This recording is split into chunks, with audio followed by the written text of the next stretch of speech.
I got a comment the other day on my unpopular opinion video that I did on some classic books I didn't like. And he said, listen to your criticisms of these books. I'm pretty sure it's a safe bet you don't like any classic books at all. So I'm sure this video is going to go over real well.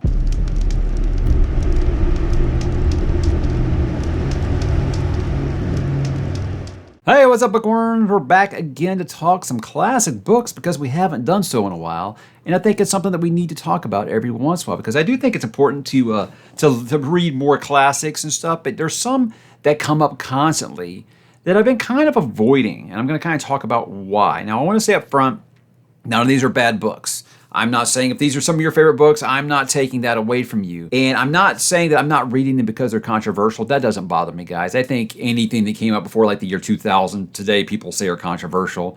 I would never let that chase me off of reading a book if the author or the subject matter is considered aged poorly or something like that. I never say never, so I'm not saying that I'll never read any of these. What I'm saying is I haven't really gotten to them, and it's going off of feedback, it's going off of reputation, it's going off of things I heard. Yes, that's like believing everything you read on the internet, but a lot of the feedback I get on this channel I listen to. And if they're telling me, yeah, Mike, I don't think you're going to like that book, it pushes it down a little bit.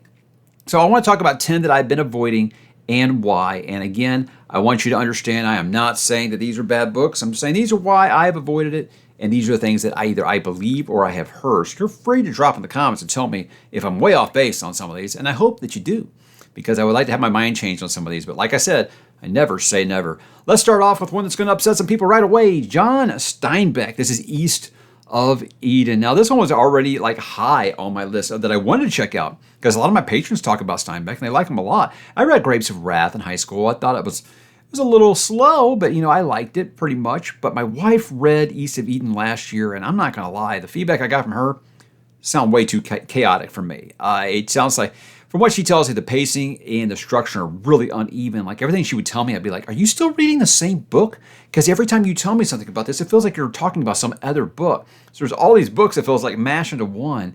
But I think one of her biggest complaints, and this is what I've heard a lot, is that it's real black and white characters in that they're either completely evil or they're absolute saints. There is no kind of in-between on them.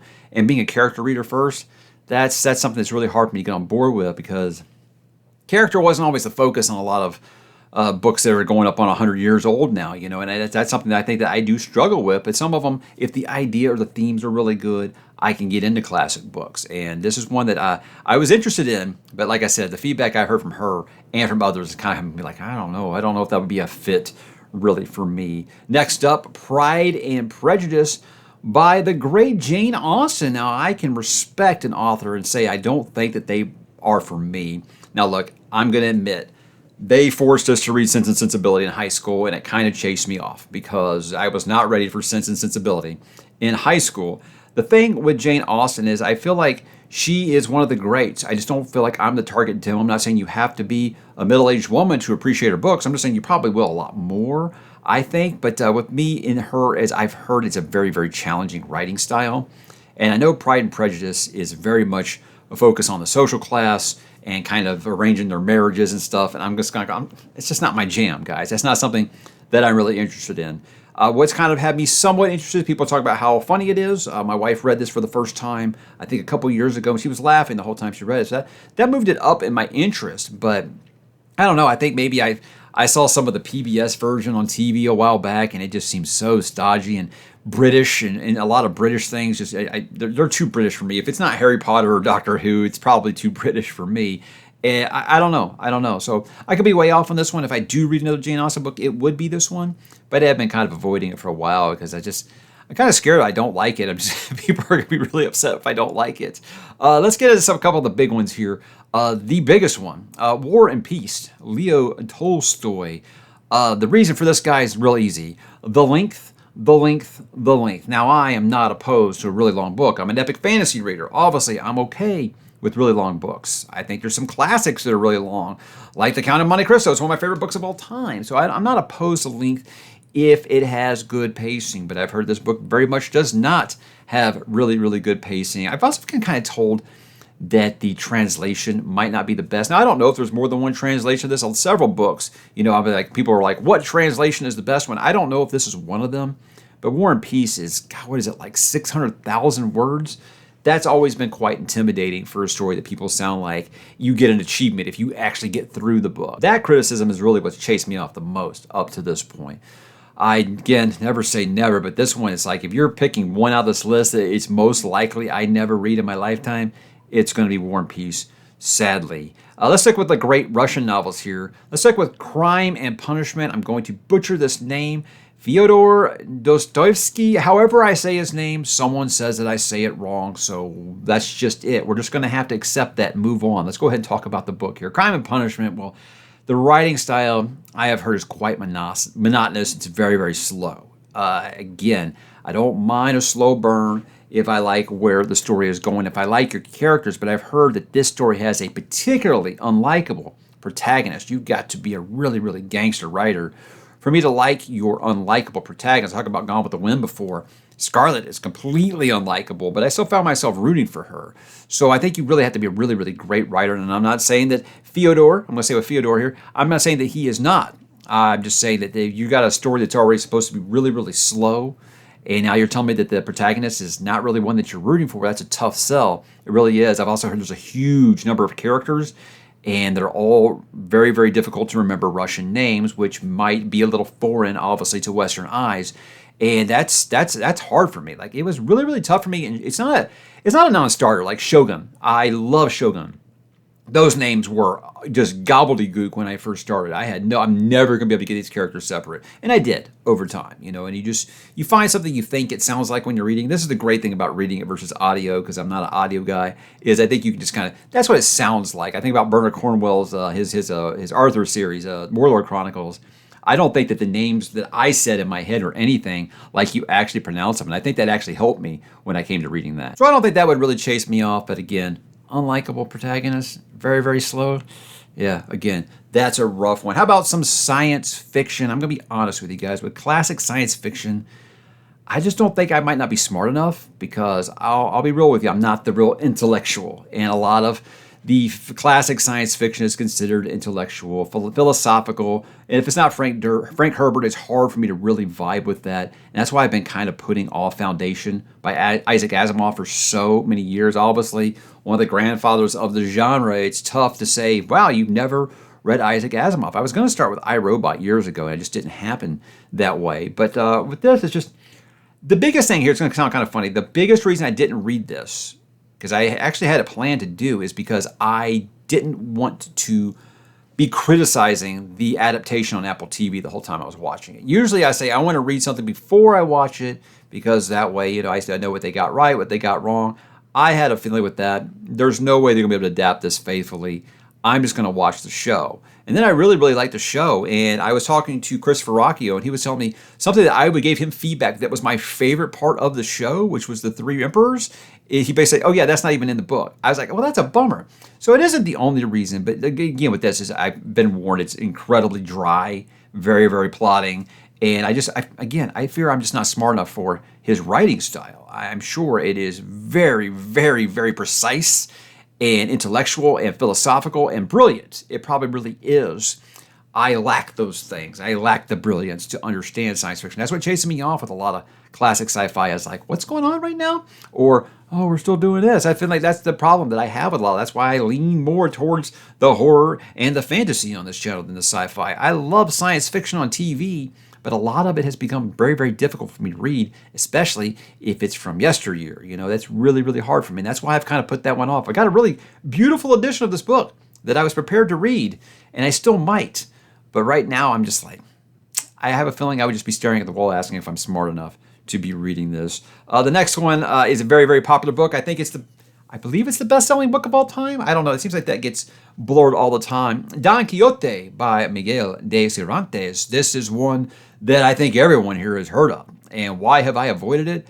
It's just, I don't know. It has a legacy that just seems like every single time this book comes up, like on a live stream or something, million comments. Oh, Mike, you wouldn't like that book. Now, I don't know if that's Mike, you're too stupid, or Mike, you've just a feedback that you've given us on what you like and don't like in these books. It might not be for you. I've heard it has serious structure issues, like serious. Like it goes off on side quests way too much. A lot of people think that was just to kind of pad the page count, but in 1600s, was he really worried about the page count? I don't think so. But I've heard it's very, very repetitive in that regard, where you're to the point where you're just like, get on with it. And I understand that could be annoying or whatever. But I think of all of the tropes I just talked about, tropes I didn't like in my fantasy, one of them was unreliable narrator, guys. And I've heard that this is like the staple. This is like the perfect example of unreliable narrator. This is the one that they hold up and say, this is how you do unreliable narrator perfectly. And that's something that's very, very tough for me. It's rarely ever works for me in anything that I've read. And I don't know if I want to go into a book that's, classic and is regarded as just been put up on this pedestal as like one of the greatest books of all time, and then be like, I don't like it because it's got unreliable narrator. So yeah, is it fear of just like not liking something that everybody loves? Somewhat. I don't think that really scares me away from reading a book. But it also is just like, I don't want to be like that only person who doesn't like the new swimsuit issue. That's what it would kind of feel like to me. Everybody loves this book except me. God, it must be something wrong with me, right? So I don't know. That was just kind of intimidating because it seems like everyone's read it. I don't know. I feel everyone over a certain age has read it. And a lot of people are like, what are you talking about? Everybody's read it. It just seems to be whenever you talk about classics, this is the first one. Well, you haven't read Don Quixote? Forget what else you're doing. Go read that right now. I think before I kick the bucket, I think that this one would be read, but I have definitely been avoiding it for a long time. And I'm pretty sure like since high school.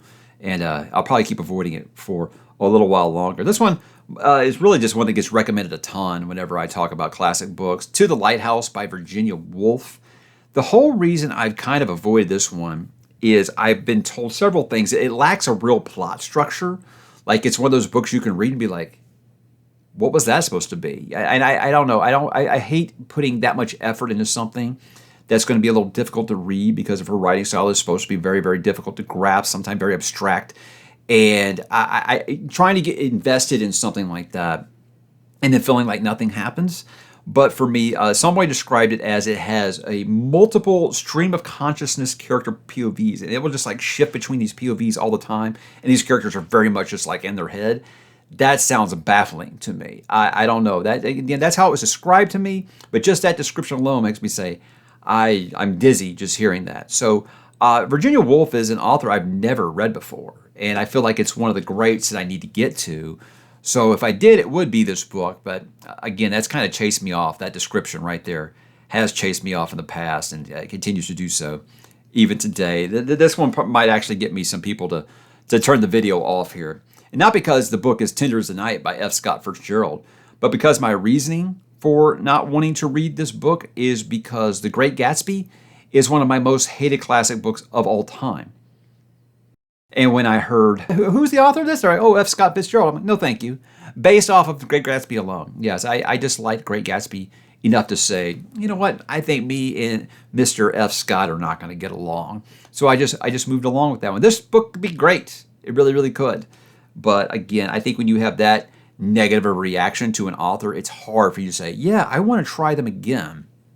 Again, I give everybody a second chance, and I never say never. But right now, of the 10 on this list, this is number 10 when it comes to I would read them. Just because, yes, I think Great Gatsby is a horrible book. Horrible, horrible book. Yes, throw your tomatoes. Throw your rotten vegetables.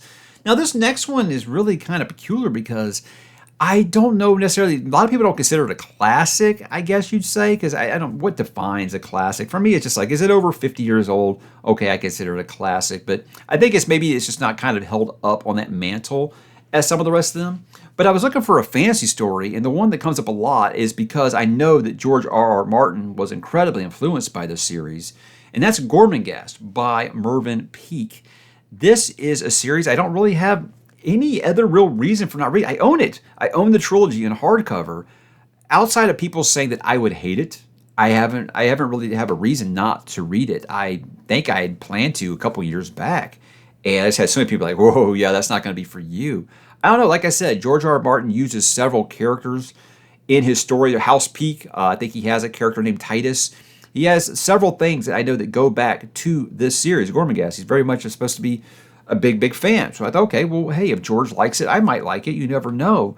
But I've heard it doesn't stick the landing with the last book, and I'll be straight. That's what's chased me off of his Dark Materials for years, besides the C.S. Lewis disrespect, is that I've heard that, yeah, the third book, it just kind of goes to crazy town, and it ruins the whole series for you. I look at it like I look at kind of like The Last Jedi. It's like when I saw The Force Awakens, I didn't hate it. And then after I saw Last Jedi and thinking back to it after Rise of Skywalker, I'm like, yeah, Force Awakens is trash too because it didn't deliver on those promises that they gave us in that first movie. So I don't know if that's the comparison I want to make here, but that's the one that I kind of fell on. And when you tell me that a trilogy doesn't stick its landing, it's hard for me to get interested in it. But I don't know. I read like the synopsis of it. I'm like, that sounds awesome. So again, I don't really have any real reason outside of people telling me that they probably think they wouldn't like it. But who knows? I've surprised people on those before. Now the last one here, I have to apologize because I usually make a list like this and I will not repeat one author. But I am going to repeat an author because Of Mice and Men, John Steinbeck. This has been in my plans for a long, long time. This is one that was actually on one of my high school reading lists, and I never got to. I picked something else. And when it came down to it, I said I was kind of going between two books a couple years ago. I think it was 2023. Is I was going to do either Of Mice and Men or I was going to do Flowers for Algernon. And everyone told me, well, Mice and Men, dude, it's incredibly sad. I mean, like, you will go into a depression sad. And I was like, I don't need that shit in my life. And then I read Flowers for Algernon, and I went into a depression. Yes, it was very, very good. But man, it was, if Mice and Men is sadder than that book, oh my God, what could it be? But I've heard it just has like an incredibly negative message. I heard it has a lot of vulgarity and things that obviously haven't aged well. Lots of slurs and stuff in there. But I've heard it's very, very pessimistic, and it'll leave you very down. Whereas I don't feel like Flowers for Algernon did that. It presented some ideas that it just stayed in your head for a while. But I don't think the message overall was just make you feel just bad about yourself. I heard it's very morose and morbid, and you just won't want to just read anymore. And I don't need anything to put me into a reading slump. So I don't know if that's true or not. That's just what I have heard about it. So again, I didn't mean to have two John Steinbeck ones on here, but I wasn't going to put a Hemingway one on here because I know Hemingway. Any Hemingway criticism, flipping tables and stuff. That's what happens there. But I'll be honest. After Old Man and the Sea, I don't know if I want to revisit Hemingway again. I don't know. I don't know how we got to Hemingway here, but Hemingway is one I will read again. I just can't think of a particular book that I would say that isn't on this list. Anyways, guys, those are the 10. Again, never say never. I could pick these up for sure. And yes, if these descriptions I've talked about, these things I've been told are false, please let me know. Please drop in the comments. Let me know why you think I would like it. I would love to know that because I'm always looking for more classics to read because it's something I don't do enough. I admit that I don't do enough. I read a lot of them in my younger years, but since I started this channel, I've read less and less. And some I put off forever, like Call of the Wild, was like one of my favorite books that I read that year that I read it. So classics still resonate greatly with me if they hit just the right spot. They have the right theme, they have the right message. It's something I can really, really get into. So give me some feedback on these guys, or hey, maybe let me know some classics that you haven't read and why you're avoiding them. I'd love to know. So drop in the comments, guys, and let me know, and I will talk to you there.